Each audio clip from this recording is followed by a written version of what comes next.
ಶ್ರೀ ಕ್ಷೇತ್ರ ಧರ್ಮಸ್ಥಳದ ಧರ್ಮಾಧಿಕಾರಿ ಹಾಗೂ ರಾಜ್ಯಸಭಾ ಸದಸ್ಯ ಡಾಕ್ಟರ್ ಡಿ ವೀರೇಂದ್ರ ಹೆಗ್ಗಡೆ ಅವರು ನಿನ್ನೆ ಸಂಜೆ ಮಂಗಳೂರಿನ ಸಿನಿಮಾ ಮಂದಿರದಲ್ಲಿ ಕಾಂತಾರ ಕನ್ನಡ ಚಿತ್ರವನ್ನು ಕುಟುಂಬ ಸಮೇತ ವೀಕ್ಷಿಸಿದರು.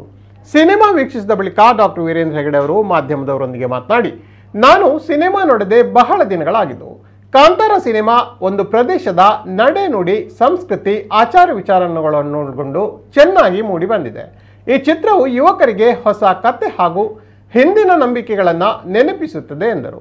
ನಟ ಚೇತನ್ ಹೇಳಿಕೆ ಬಗ್ಗೆ ಪ್ರತಿಕ್ರಿಯಿಸಿದ ಅವರು, ದೈವಾರಾಧನೆಯು 2 ಜಿಲ್ಲೆಗಳಲ್ಲಿ ವ್ಯಾಪಕವಾಗಿ ಬೆಳೆದಿದೆ. ಇದು ಹಿಂದಿನಿಂದಲೂ ಬಂದ ಸಂಸ್ಕೃತಿ. ಚೇತನ್ ಅವರು ಹಿಂದೂ ಧರ್ಮದ ಸೂಕ್ಷ್ಮತೆಯನ್ನ ಯಾವ ರೀತಿ ನೋಡಿದ್ದಾರೆ ಅನ್ನೋದು ತಿಳಿದಿಲ್ಲ. ಧರ್ಮದ ಆಚರಣೆಯನ್ನ ವಿಮರ್ಶಿಸುವ ಅಗತ್ಯವಿಲ್ಲ ಎಂದರು.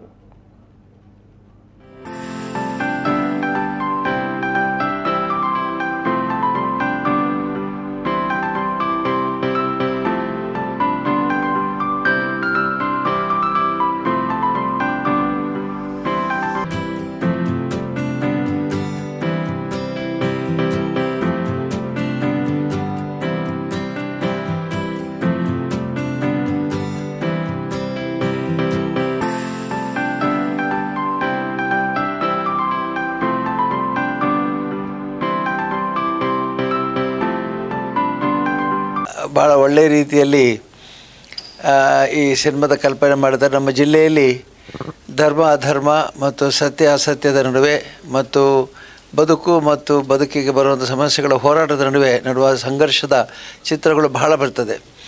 ನಾನು ಈಗ ನನ್ನ ವಯಸ್ಸಿನಲ್ಲಿ, ನಾನು ಬಾಲ್ಯದಲ್ಲಿ ಇಂತಹ ಅನೇಕ ಸಂಘರ್ಷಗಳನ್ನು ನಾನು ನೋಡಿದ್ದೇನೆ.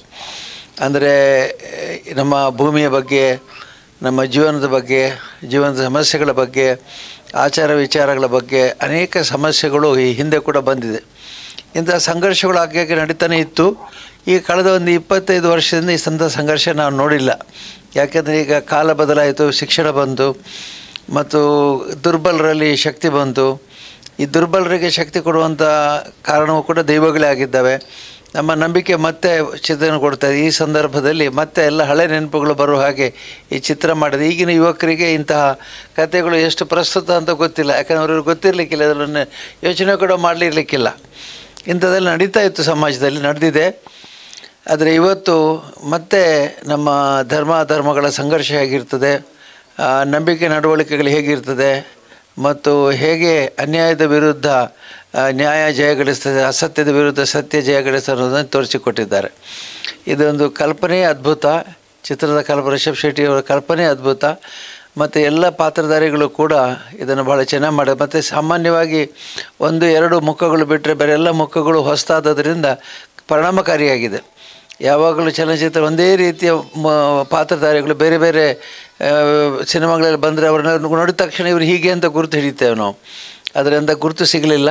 ಇಲ್ಲಿ ಎಲ್ಲರೂ ಹೊಸಬ್ರು ಅಂತಂದರೆ ಬಹುಶಃ ಹಿಂದೆ ಮಾಡಿರಬಹುದು, ನಮಗೆ ಪರಿಚಿತ ಮುಖಗಳಲ್ಲ.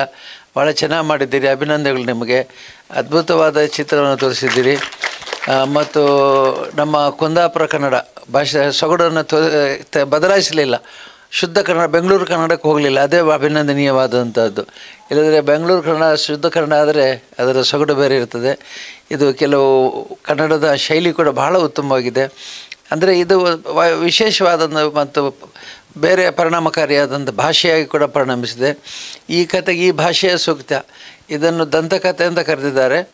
ಬೇರೆ ಕಥೆ ಆಗಿದ್ದರೂ ಕೂಡ ಈ ಕಥೆಯನ್ನು ಬೇರೆ ಭಾಷೆಯಲ್ಲಿ, ಶುದ್ಧ ಭಾಷೆಯಲ್ಲಿ ಮಾತ್ರ ಈ ಪರಿಣಾಮ ಆಗೋದಿಲ್ಲ. ಹಾಗಾಗಿ ಗ್ರಾಮೀಣ ಸೊಗಡು ನಮ್ಮ ಉತ್ತರ ಭಾಗದ ಕುಂದಾಪುರ ಕಡೆಯ ಕಥೆಗಳಿಟ್ಕೊಂಡು, ನಂಬಿಕೆಯನ್ನು ಇಟ್ಕೊಂಡು, ದೈವಗಳ ವ್ಯಕ್ತಿಯ ಪರಿಚಯವನ್ನು ಮಾಡ್ತಾ ಮುಂದಿನ ಜನಾಂಗಕ್ಕೆ ಇದು ಒಳ್ಳೆಯ ಮಾರ್ಗದರ್ಶಕ ಅಂತ ಕಾಣ್ತದೆ. ಭಾಳಷ್ಟು ವೇಳೆಯಾಗಿದೆ. ನಿಮಗೆಲ್ಲರಿಗೂ ಅಭಿನಂದನೆ. ರೇಪ್ ಶೆಟ್ಟಿ ಅವರಿಗೆ ವಿಶೇಷವಾಗಿ ಅಭಿನಂದನೆ ಕೊಡ್ತೇನೆ ಮತ್ತು ನಾಡಿದವರು ಸಿಗ್ತಾರಂತೆ, ಅವಾಗ ಅವರಿಗೆ ಆಶೀರ್ವಾದ ಮಾಡ್ತೇನೆ ಅಂತ ಹೇಳ್ತಾ ಎಲ್ಲರಿಗೂ ಅಭಿನಂದನೆ ಸಲ್ಲಿದೆ.